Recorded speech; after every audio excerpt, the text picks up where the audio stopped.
بسم الله الرحمن الرحيم. السلام عليكم ورحمة الله وبركاته.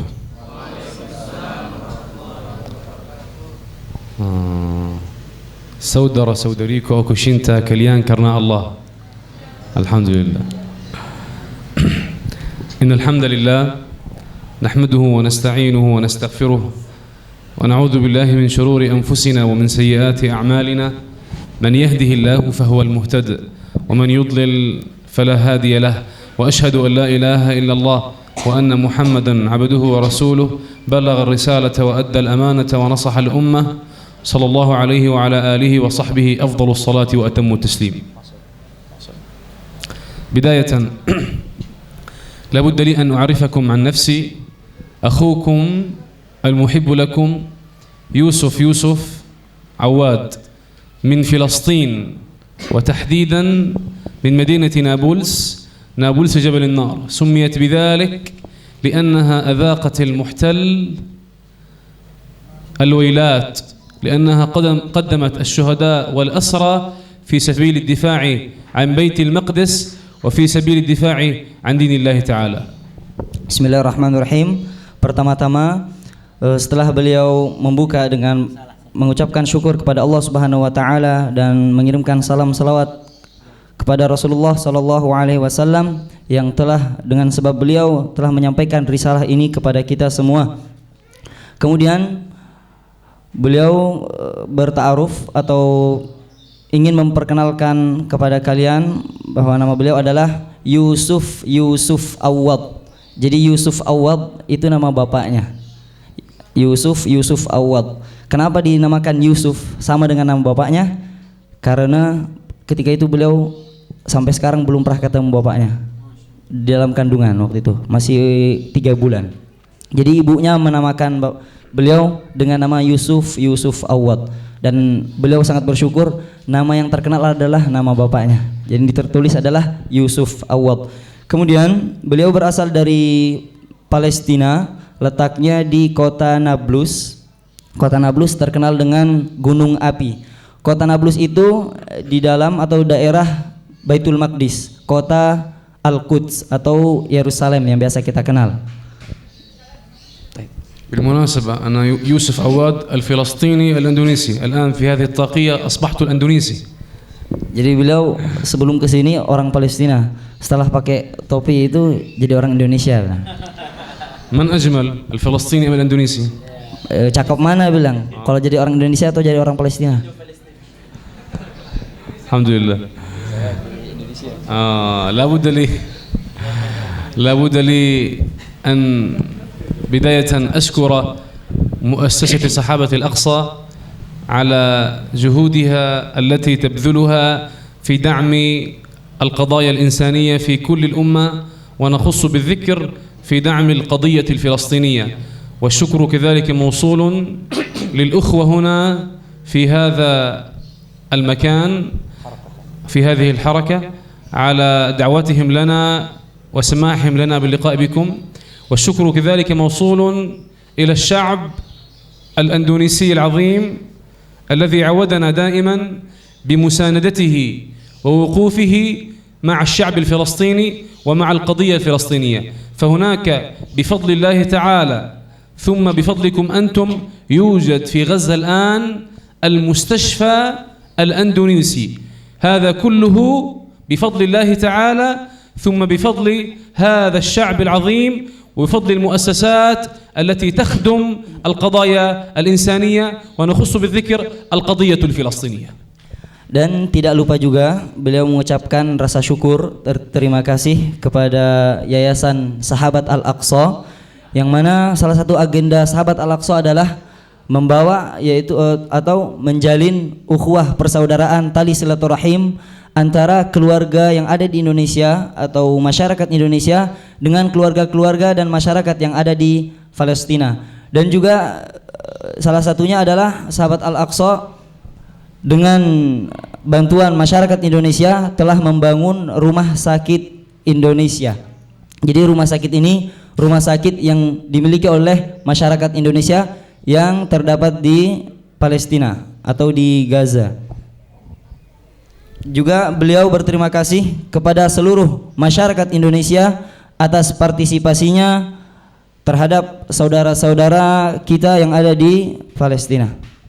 Allah Subhanahu wa ta'ala yaqul innamal mu'minuna ikhwah innamal mu'minuna ikhwah wa fadlillah ta'ala nahnu jassadna hadhihi al-aya fanahn والشعب الأندونيسي الشعب الفلسطيني والشعب الأندونيسي بإذن الله إخوة في الدين وإخوة في الدم وبإذن الله تعالى سنكون إخوة في النصر في تحرير بيت المقدس بإذن الله تعالى. Amin, insyaallah.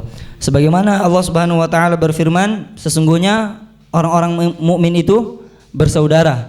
Jadi masyarakat Indonesia, orang-orang yang beriman dan masyarakat yang ada di Palestina, orang-orang yang beriman di sana semuanya bersaudara. Dan juga beliau berharap bahwa kita bersaudara sekarang dan juga insyaallah akan sama-sama dengan saudara-saudara kita yang ada di Palestina membebaskan Baitul Maqdis, Masjid Al-Aqsa, insyaallah. Insyaallah taala. بداية لابد أن نخبركم عن بيت المقدس القدس المسجد الأقصى الآن وبيت المقدس بحاجة هذه القضية إلى دعم بحاجة إلى أن يحملوا همها كل مسلم على أنحاء المعمورة. هي هذه القضية ليست فقط للفلسطينيين وحدهم إنما هي لكل المسلمين. يجب أن يحمل هم هذه القضية كل المسلمين في أنحاء المعمورة. الاحتلال والكيان الصهيوني والآلة الإعلامية يحاولون تفتيت الأمة وتشتيت الأمة وتغيير بوصلتها عن هذه القضية. Dan juga yang perlu kita ketahui bahwa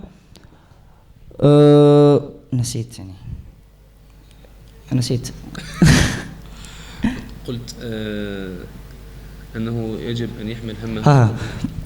Dan juga yang perlu kita ketahui bahwa masyarakat Indonesia atau orang-orang Islam, jadi permasalahan Masjid Al-Aqsa ini bukan hanya permasalahan atau yang dimiliki oleh permasalahannya masyarakat Gaza atau masyarakat Palestina, tetapi permasalahan atau Masjid Al-Aqsa dijajah ini adalah urusan kita semua sebagai umat Islam yang ada di Indonesia atau yang ada di seluruh dunia.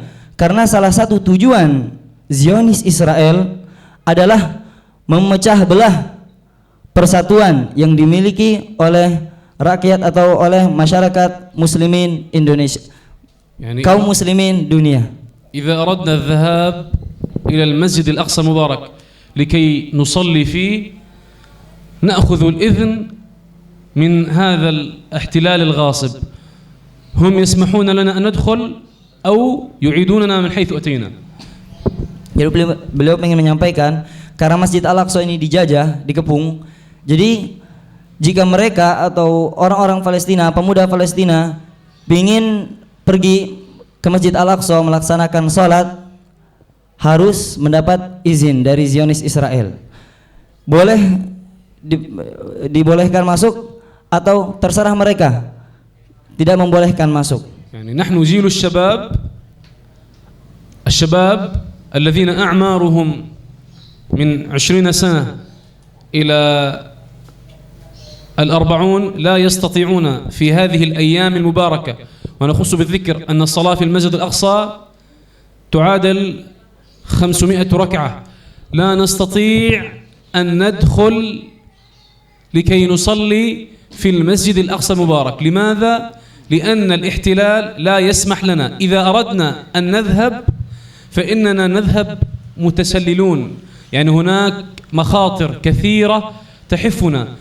قد يصاب أحد منا بالقتل، قد نستشهد، قد نعتقل، قد نصاب بالأذى، لأن هناك مخاطر. نذهب بطريقة غير قانونية. هذا كله لماذا؟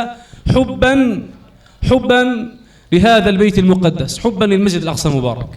Jadi mereka generasi pemuda Palestina yang berumur 20 sampai 40 tahun atau 40 sampai umur anak-anak itu dilarang masuk ke Masjid Al-Aqsa. Jadi yang boleh adalah umur 40 ke atas. Lalu bagaimana? Kenapa mereka ingin pergi ke Masjid Al-Aqsa? Karena sebagaimana kita tahu, salat di Masjidil Aqsa seperti salat di masjid biasa berapa kali? 500 kali salat di masjid biasa. Lalu para pemuda generasi Palestina ini mereka nekat. Jadi caranya pergi diam-diam malam-malam. Biasanya itu pergi jam 3, mulai jam 3 malam, kemudian menghabiskan sekitar 20 jam dan melewati perbatasan-perbatasan yang sangat bahaya, yang bisa jadi kalau misalnya ketahuan pasti ditembak mati. لسان حال المسجد الأقصى يقول بقول الشاعر: كل المساجد طهرت، كل المساجد حررت، وأنا على شرفي أدنس.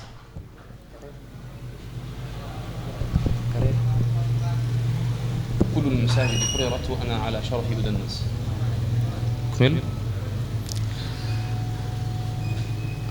عندما عاد الصليبيون إلى المسجد الأقصى ذهبوا إلى قبر صلاح الدين الأيوبي وقالوا ماذا؟ قالوا له: لقد عدنا يا صلاح، عدنا يا صلاح.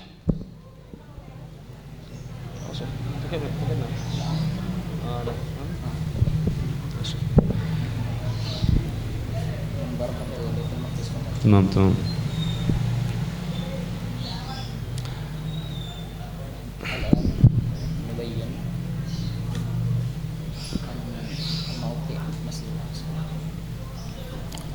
الله سبحانه وتعالى يقول: سبحان الذي أسرى بعبده ليلا من المسجد الحرام إلى المسجد الأقصى الذي باركنا حوله لنريه من آياتنا إنه هو السميع البصير.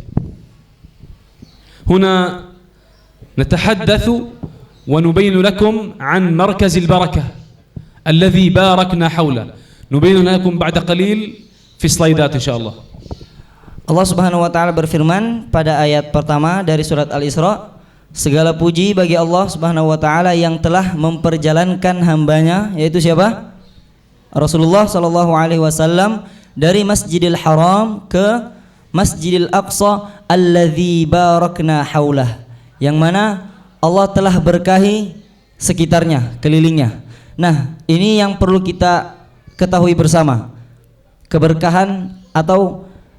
Keberkahan itu sampai mana sekeliling Masjid Al-Aqsa ini, insyaallah. يشير الدكتور عبد الفتاح الأويسي أن مركز البركة هو في هذه النقطة الخضراء التي أمامكم، هي بيت المقدس. هذه النقطة الخضراء هنا محور البركة، حيث أن هذا المحور ينشر بركته على شكل دوائر حتى تصل إلى العالم. كلما اقتربنا من هذه النقطة الخضراء كلما ازدادت البركة، وكلما ابتعدنا كلما قلت البركة. Jadi teori ini yang ditemukan oleh Profesor Dr. Abdul Fattah Al-Awaisi. Beliau mendapat teori bahwa keberkahan yang ada di Masjid Al-Aqsa, jadi Masjid Al-Aqsa adalah markas barokah, pusatnya keberkahan. Kemudian sebagaimana firman Allah, alladzi barakna haulah, yang mana diberkahi juga sekitarnya, kelilingnya. Maka beliau mendapatkan teori ini bahwa keberkahan itu berpencar mengelilingi Masjid Al-Aqsa, kemudian menyebar ke seluruh alam, ke seluruh dunia. Setiap kita dekat atau semakin kita dekat ke Masjid Al-Aqsa, maka keberkahan itu semakin bertambah. Begitupun kebaliknya, semakin kita jauh dari Masjid Al-Aqsa, maka keberkahan itu semakin berkurang. ماذا تعني البركة؟ نحن قلنا باركنا حولها، ماذا تعني في اللغة؟ البركة تعني النماء والزيادة. قل لهم. Apa yang dimaksud dengan keberkahan? Ada yang tahu?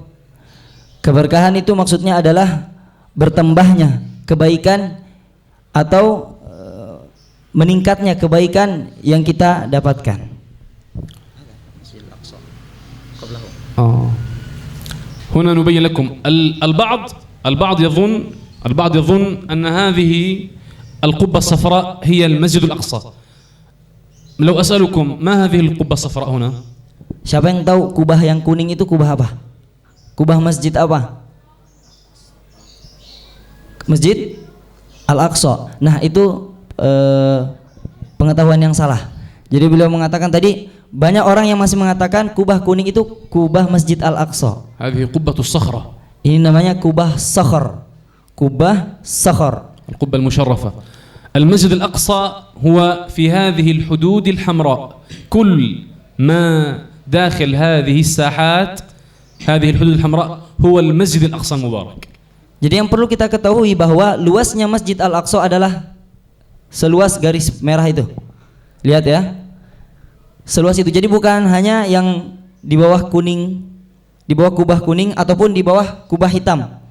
Itu namanya Masjid Al-Qibli. Jadi ada masjid di dalam masjid. Masjid Al-Qibli di dalam Masjid Al-Aqsa. نسأل الله سبحانه وتعالى أن يمن على هذه الأمة قائدا كصلاح الدين يعيد تحرير بيت المقدس بإذن الله تعالى. Semoga Allah Subhanahu wa taala mengirimkan seorang pemimpin atau pejuang seperti Salahuddin Al-Ayyubi yang membebaskan Masjidil Aqsa insyaallah dengan izin Allah. Amin. بالمناسبة العصابات الصهيونية في التسعينات ونخص بالذكر في شهر رمضان المبارك هناك يوجد في الخليل المسجد الحرم الإبراهيمي. مسجد الحرم الإبراهيمي في مدينة الخليل. كانوا العصابات الصهيونية يدخلون إلى هذا المسجد بأحذيتهم. لماذا؟ لأنهم يريدون أن يستفزوا مشاعر المصلين الفلسطينيين في هذا الشهر الفضيل. Kita juga perlu tahu sifat penjajah yang ada di Palestina ini, yaitu orang-orang Yahudi, para Zionis Israel. Jadi mereka ini sangat keji. Mereka ingin menghinakan agama Islam ini dengan melakukan masuk ke dalam masjid-masjid yang ada di Palestina menggunakan sepatu, lalu kemudian mengadakan pesta, kemudian meminum minuman yang diharamkan oleh Allah Subhanahu wa taala, hanya ingin menghinakan agama Islam ini. يعني أرى على وجوه البعض أنهم جائعون. Mereka beliau melihat kalian ini sepertinya sudah muka-muka lapar. لابد لنا أن نستيقظ ونص يعني ويذهب من هذا الجوع. Kita harus bangun dari wajah-wajah lapar itu. تكبير. لا يبدو جائعون. Masih kelihatan lapar. لا يوجد صوت. Nggak ada suaranya bilang. تكبير. تكبير. توب مركتوب. تمام. بداية هذا شيخ الأقصى اسمه الشيخ رائد صلاح، هو أول شخص قام بالكشف عن المخططات الصهيونية في الحفريات أسفل المسجد الأقصى المبارك. هو أراد أن يجعل هناك صحوة إسلامية في العالم. قال إذا استمرت هذه الحفريات فإنه سيشكل خطر حقيقي على بناء المسجد الأقصى المبارك، لأن الاحتلال يزعمون أنهم أسفل المسجد الأقصى المبارك يبحثون عن هيكلهم المزعوم بهيكل سليمان.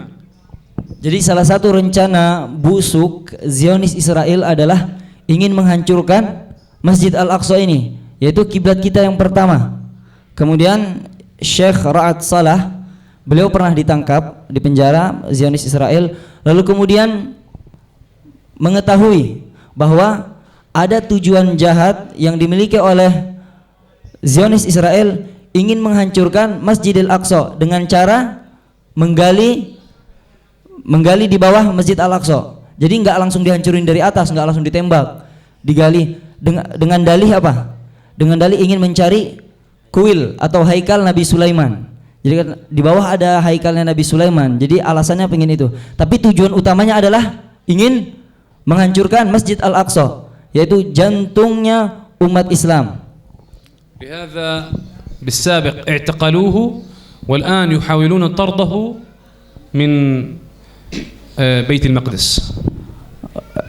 Maka dari itu Zionis Israel ini menangkapnya lalu ingin mengusirnya dari wilayah Palestina.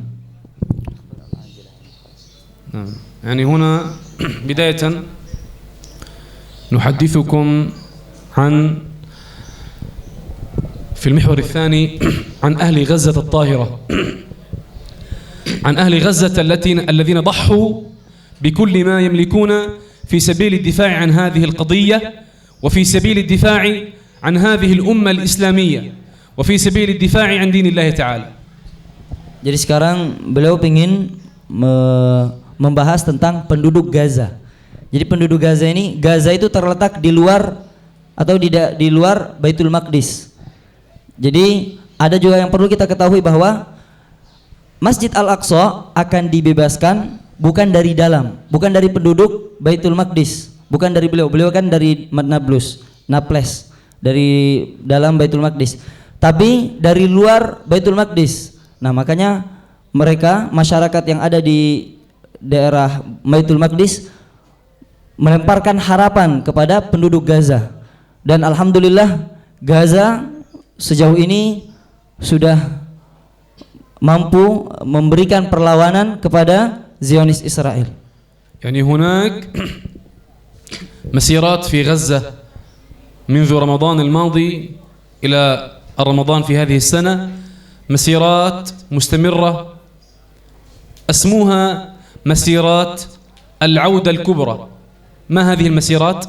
مئات الرجال والنساء والأطفال وكبار السن والصغار خرجوا إلى الحدود، خرجوا إلى الخط الشائك الذي يفصلهم عن بلادهم التي احتلت في عام 1948، عن بلادهم التي طردوا منها رغما عنهم.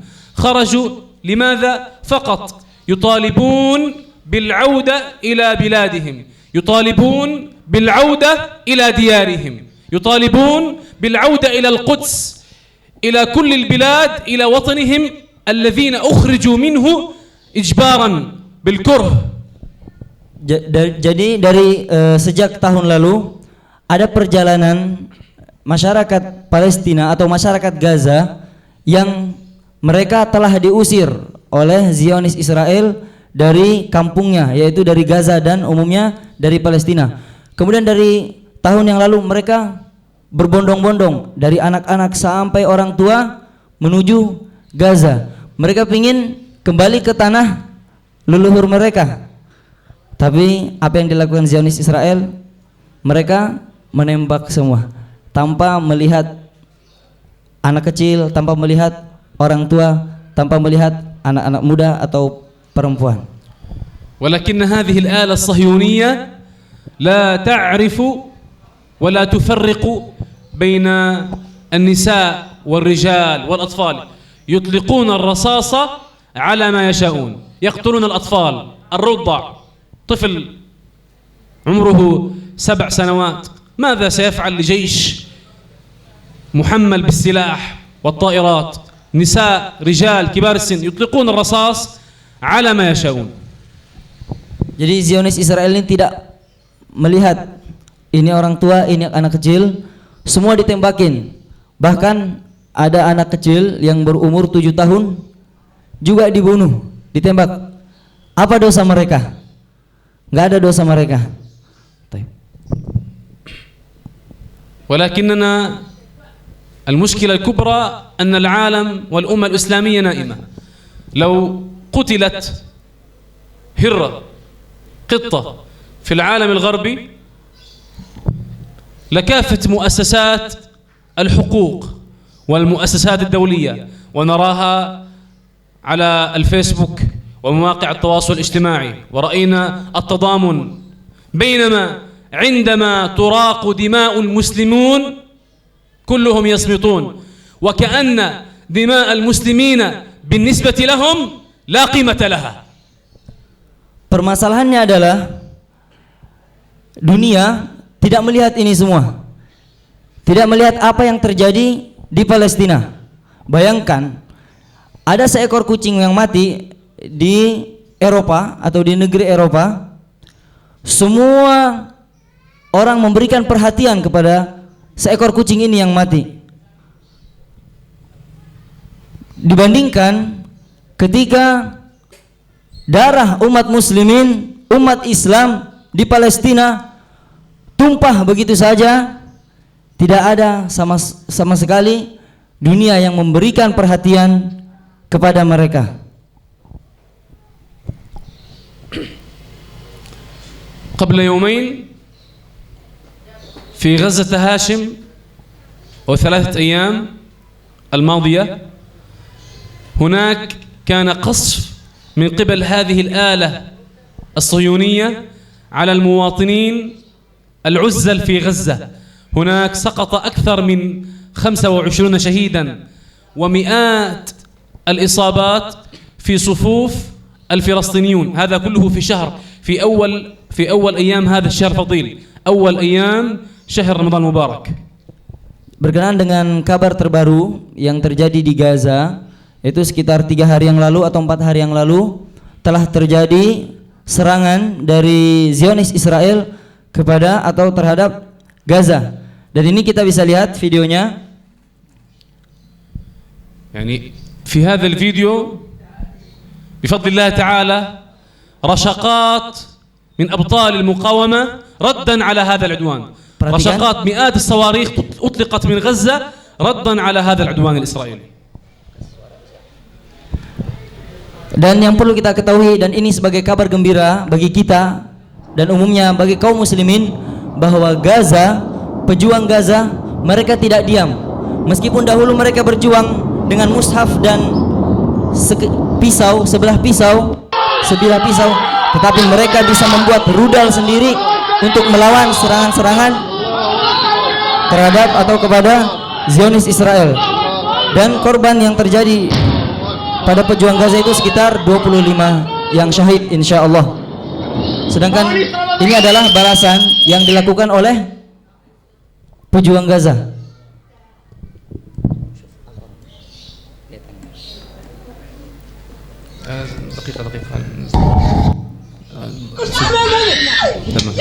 Perhatikan, ini adalah suasana histeris. Orang Yahudi itu pada hakikatnya pengecut, takut mati.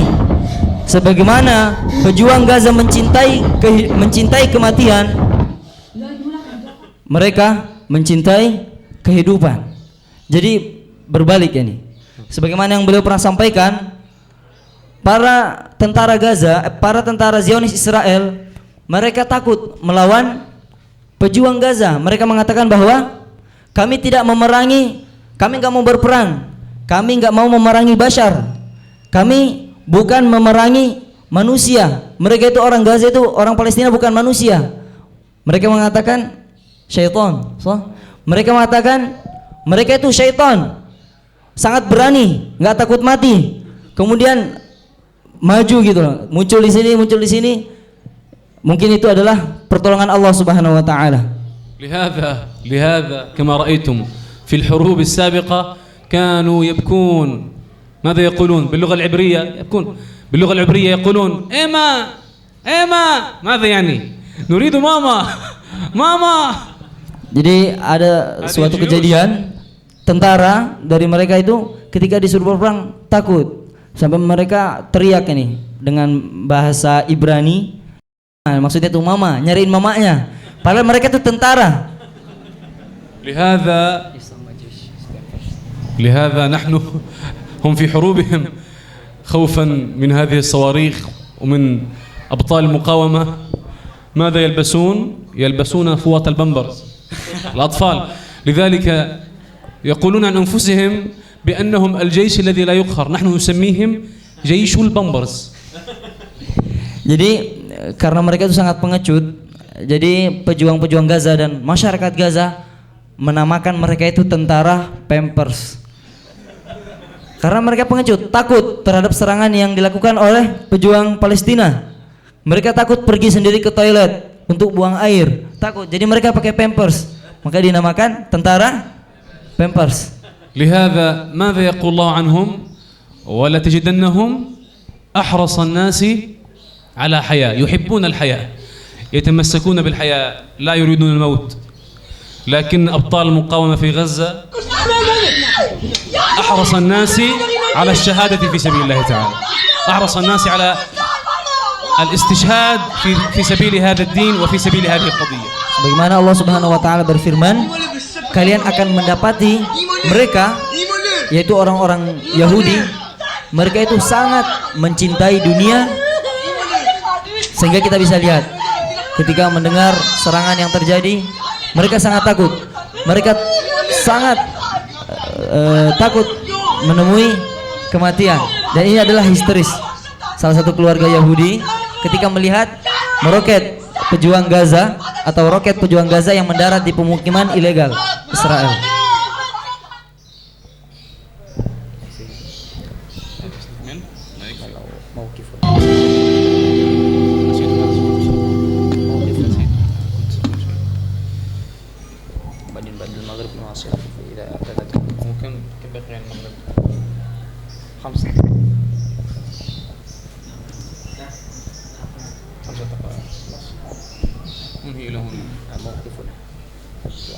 يعني أخيرا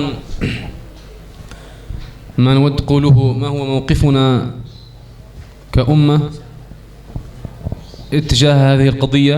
كما قلنا في البداية، كل المسلمين يجب أن يحملوا هم هذه القضية على أنحاء المعمورة، كل المسلمين. قد نحن هنا لن نستطيع أن نذهب للتحرير، ولكن بإمكاننا أن نحاربهم بأقلامنا، بكلامنا، بكافة الوسائل التي تبين وتظهر هذه القضية أمام العالم، لأنهم الآلة الإعلامية الصهيونية تحاول أن تشتت وتفكك هذه القضية في نفوس العالم. العالم الغربي يؤثرون على العالم الغربي. كيف؟ يظهرون الأمور الغير حقيقية بالنسبة لهذه القضية. هنا يأتي دورنا. Lalu bagaimana sikap kita masyarakat Indonesia? Apakah kita harus berangkat ke sana berperang atau seperti apa? Jadi beliau menasihati atau memberikan arahan yang pertama, yaitu kita tidak melupakan mereka dalam sujud kita, dalam doa-doa kita. Mereka para pejuang Gaza hanya meminta dua saja, meminta doa supaya mereka itu tetap bertahan di perbatasan Gaza untuk mempertahankan wilayah ini dalam rangka membebaskan Masjidil Aqsa. Kemudian yang kedua, mereka hanya meminta sesuatu yang bisa menjadikan mereka itu tetap bertahan hidup di perbatasan itu. Itu saja. Karena sesungguhnya umat Islam ini tidak akan menang jika terpecah belah, dan itu yang dilakukan oleh musuh-musuh Islam, yaitu memecah belah umat ini agar umat ini lemah dan tidak mampu merdeka atau bebas dari tekanan-tekanan yang dilakukan oleh musuh-musuh Islam. أخيرا نقول الله سبحانه وتعالى وحد هذه الأمة بكلمة التوحيد. ما هي؟ أشهد أن لا إله وأشهد أن محمدا، فجعل ذمتهم واحدة وجعلهم خير أمة أخرجت للناس، لقول الرسول صلى الله عليه وسلم: المؤمن للمؤمن كالبنيان يشد بعضه بعضا وشبك بين أصابعه.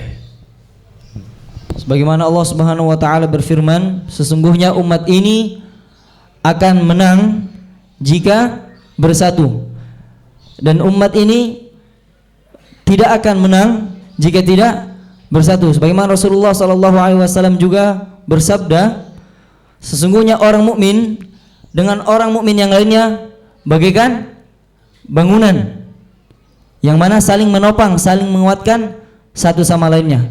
Itu yang harus kita lakukan sebagai umat Islam yang ada di Indonesia, menguatkan baik secara ruhiyah atau kita mengirimkan doa kepada mereka ataupun secara materi. وقول الرسول مثل المؤمنين في توادهم وتراحمهم وتعاطفهم مثل الجسد إذا اشتكى منه عضو تداعى له سائر الجسد بالسهر والحمى. Rasulullah juga mempermisalkan orang mukmin itu seperti dalam saling menyayangi, saling berbuat baik. Secara makna artinya seperti itu.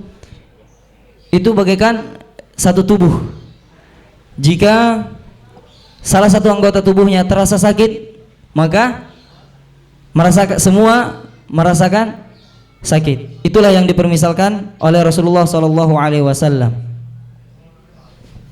نقول أن هذه الأمة لا يمكن أن تنتصر على أعدائها إلا بوحدة كلمتها. كلما توحدنا كلما خاف أعداء الله منا وكلما ضعفت الأمم الأخرى أمامنا وكلما كنا أقرب إلى النصر بإذن الله تعالى.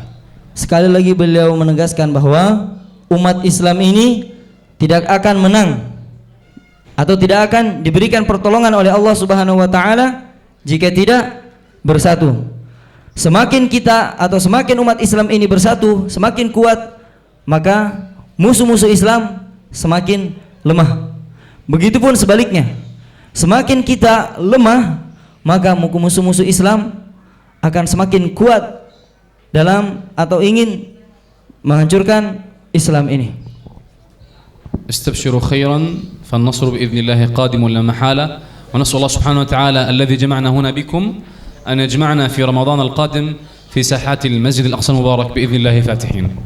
Kabar baiknya adalah dengan izin Allah Subhanahu wa taala Baitul Maqdis akan merdeka dan umat Islam akan meraih kemenangan yang dijanjikan oleh Allah Subhanahu wa taala, dan kita semoga bisa pergi ke Masjidil Aqsa dalam keadaan yang sudah merdeka atau dibebaskan. Amin ya rabbal alamin. في هذه الأوقات للصائم دعوة لا ترد، يعني لابد لكل واحد منكم أن يدعو للمسجد الأقصى لبيت المقدس، وادعوا لأهلنا في فلسطين، ودعوة لأبطال المقاومة، ونخص بالذكر دعوة للمعتقلين في السجون الإسرائيلية، ادعوا لهم لعل وعسى أن يفرج الله عنهم بإذن الله تعالى.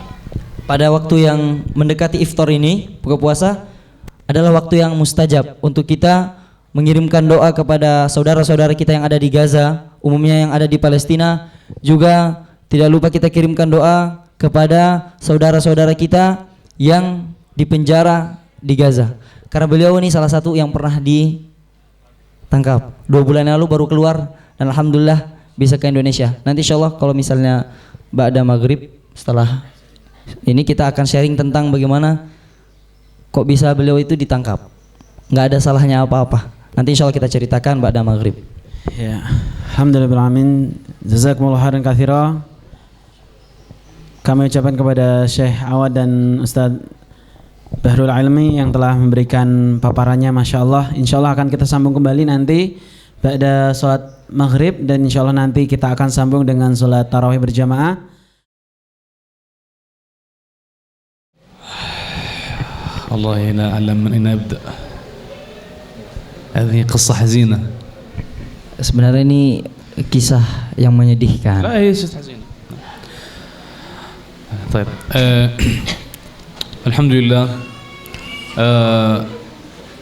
عند عودتي في المرة الأولى من أندونيسيا من هنا في رمضان الماضي في رابع أيام العيد اعتقلني الاحتلال الإسرائيلي وحكم علي لمدة 4 شهور، قضيت منهم 35 يوما تحت الأرض في زنازين الاحتلال.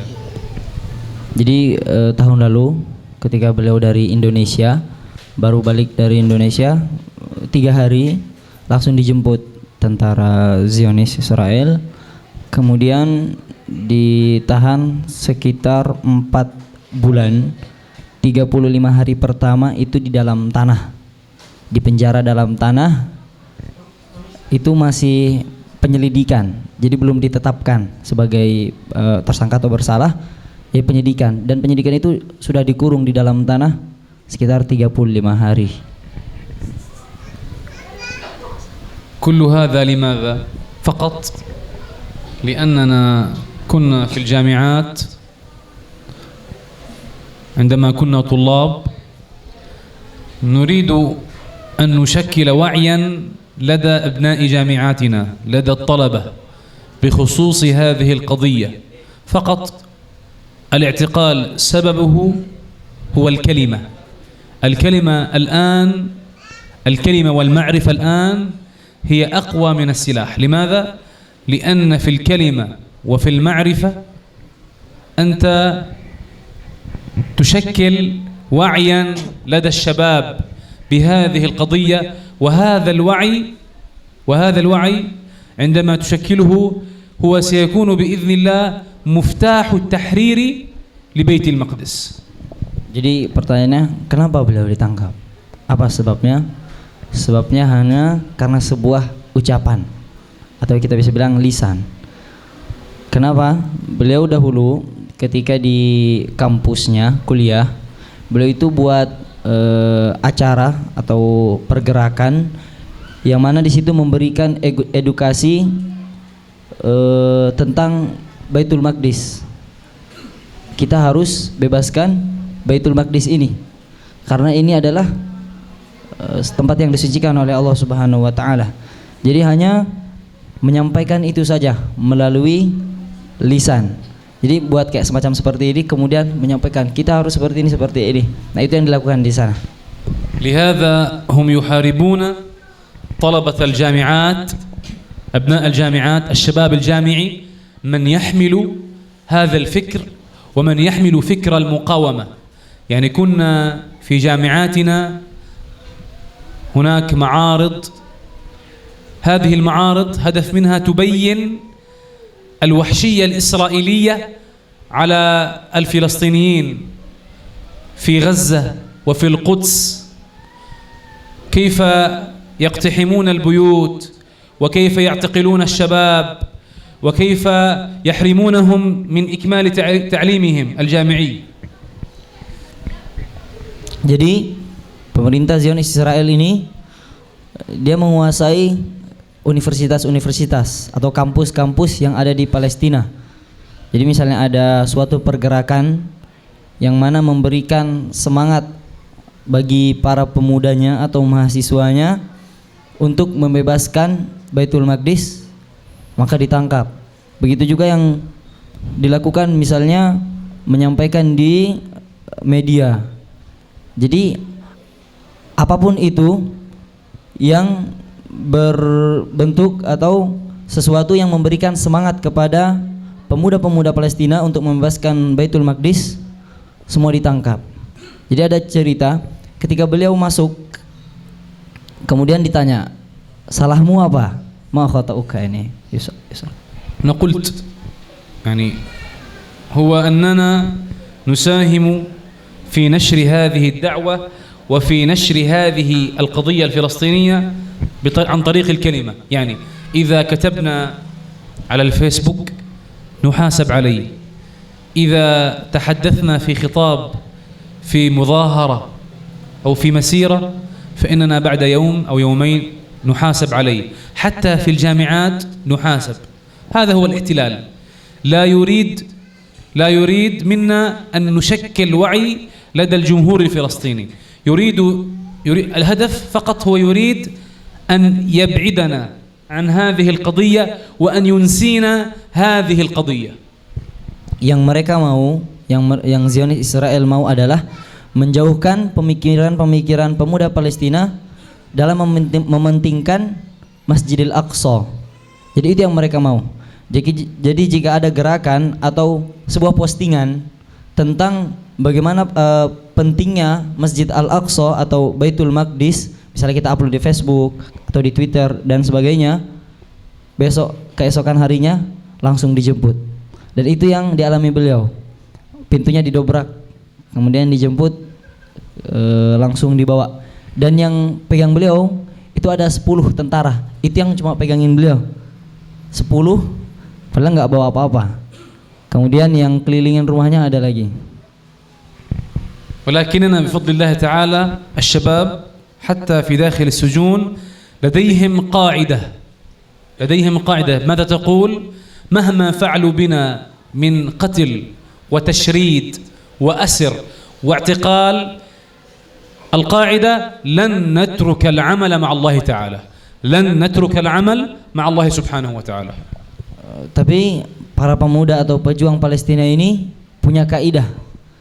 Mereka yang ditangkap di penjara atau dibunuh, mereka sama sekali tidak putus asa, mereka tidak takut, apalagi trauma. Mereka mengatakan, kami tidak akan meninggalkan urusan kami terhadap agama ini. Kami tidak akan meninggalkan urusan agama kami. في إحدى أتذكر موقفا عندما أخرجنا من هذه الزنازين التي أسفل الأرض، طبعا لا شمس فيها، لا نعلم مواعيد الصلاة ولا نعلم ليل نهار صبح مساء، لا نعلم أي شيء، لا يوجد لدينا ساعة، لا نعلم كيف نصلي، لا نعلم القبلة، فقط يعني يؤتون لنا بطعام عبر هذه الزنازين فقط، الحمام داخل هذه الزنزانة، لا يوجد شمس، لا يوجد ضوء، لا يوجد أي شيء. هي متعددة، هناك يعني مترين في 3 متر في متر في مترين هكذا، في 3 متر في 4 متر. Jadi beliau ketika di dalam tanah selama 35 hari itu di dalam tanah tidak ada cahaya. Kemudian dia nggak tahu kapan waktu sholat zuhur, kapan waktu sholat asar, kapan waktu sholat maghrib, kapan di mana atau menghadap kemana dia harus sholat. Karena nggak ada sama sekali cahaya, hanya ada cahaya lampu kuning, misbah ini, misbah safra, lampu kuning yang di setiap ruangannya. Kemudian katanya cuma 2x2 atau ada yang 1x1, ada yang 3x2, dan di dalam dindingnya itu dikasih syauk, dikasih kayak tajam-tajam gitu, semen, terus ada tajam-tajam seluruh dinding. Jadi yang meskipun 1x1 nggak bisa tidur, nggak bisa nyandar, sama sekali dipersulit. Dan mereka itu nggak disiksa secara fisik, tetapi mereka disiksa psikisnya, mentalnya. طبعا بالمناسبة هذه الغرف أشرف عليها خبراء من علماء النفس، لأنهم فقط يريدون تعذيب الأسير بالطريقة النفسية. هناك أسرى يعني يفقدون السيطرة على أنفسهم لأنهم لا يستطيعون البقاء في مثل هذه الغرف. Jadi para atau Zionis ini mendatangi dokter-dokter psikis ya, psikolog atau sebagainya, kemudian cari tahu gimana biar merusak psikis para orang-orang yang di penjara ini, pejuang-pejuang Islam yang di penjara ini. Jadi mereka benar-benar dibuat stres, dibuat gila.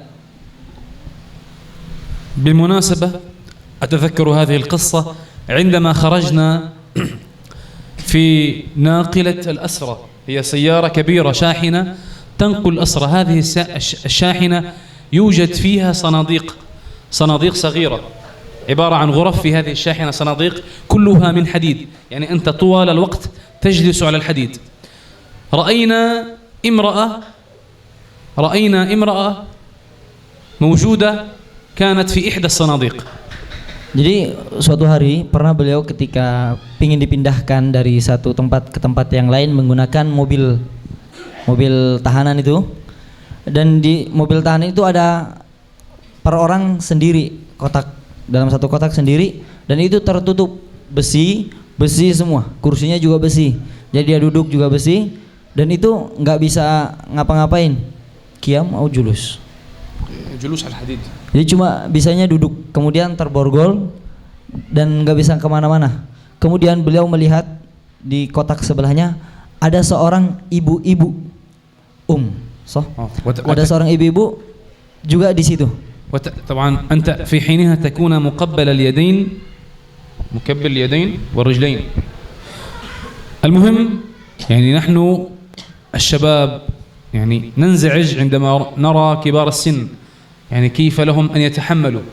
فعندما رأينا هذه المرأة قلنا لها: من أين أنت يا أختنا؟ قالت: أنا من القدس، من ضواحي القدس، تسكن في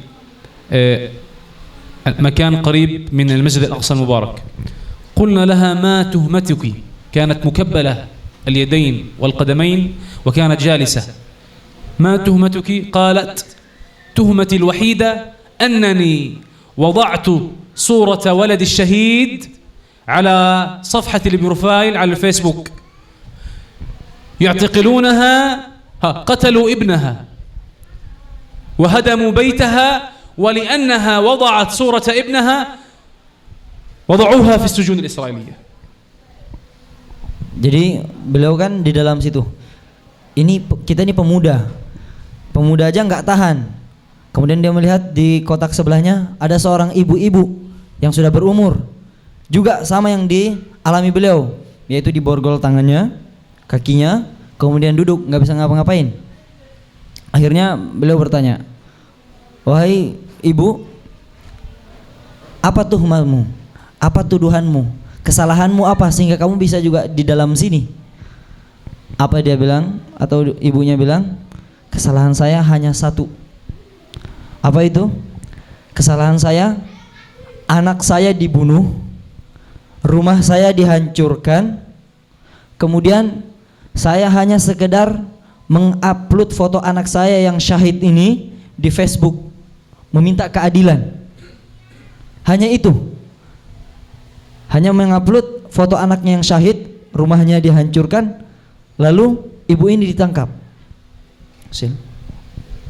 لأنهم يقولون أن بهذه الصورة قد يخرج هناك مئات الشباب وينتقمون لهذا، يعني يضعونها بتهمة التحريض وكأنها تحرض الشباب. ابنها ماذا فعل؟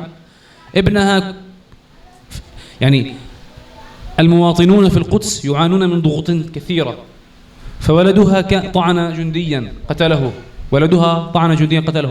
الاحتلال ماذا فعل؟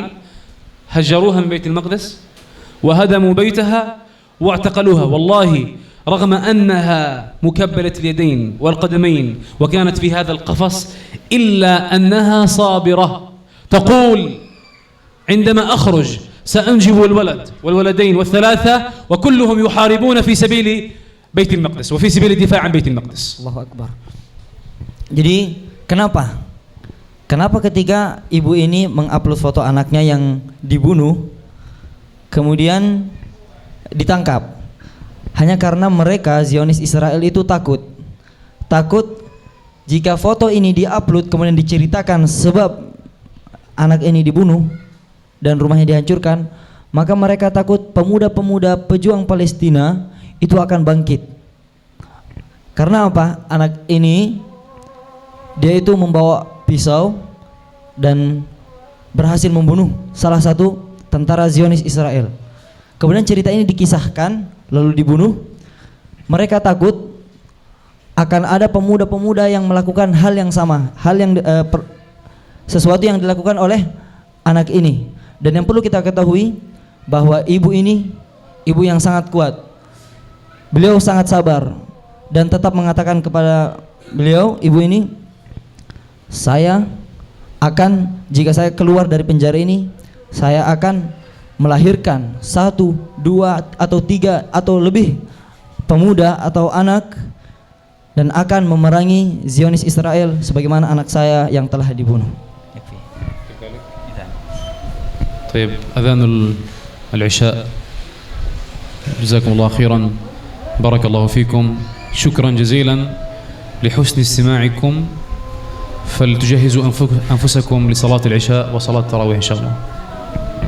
Insyaallah kita cukupkan dulu karena sudah waktu azan Isya. Insyaallah persiapan buat salat Isya. Sekarang nggak ada yang bertanya lagi ya. Nanti kalau misalnya bertanya mungkin habis Isya saja atau habis tarawih. Beberapa pertanyaan boleh.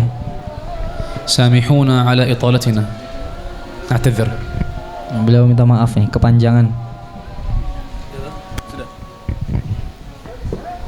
Alhamdulillahirrahmanirrahim. Jazakallahu khairan kasiran diucapkan kepada Syekh atas sharing pengalamannya. Memang beda ya kalau kita mendapatkan cerita pengalaman di sosial media sama mendengarkan langsung dari bukti nyata dari saksi hidupnya. Memang beda. Girohnya memang beda, lebih mempercayai. Dan semoga ini pada malam hari ini bisa menjadikan bekal kita, pemicu semangat kita untuk lebih peduli terhadap saudara kita di Palestina yang sedang ditimpa penjajahan. Karena seperti yang dibilang Syekh tadi bahwa kita tuh umat yang satu, umat yang bagaikan satu badan. Apabila bagian dari suatu badan itu sakit, maka seharusnya bagian badan lain juga merasakan kesakitan.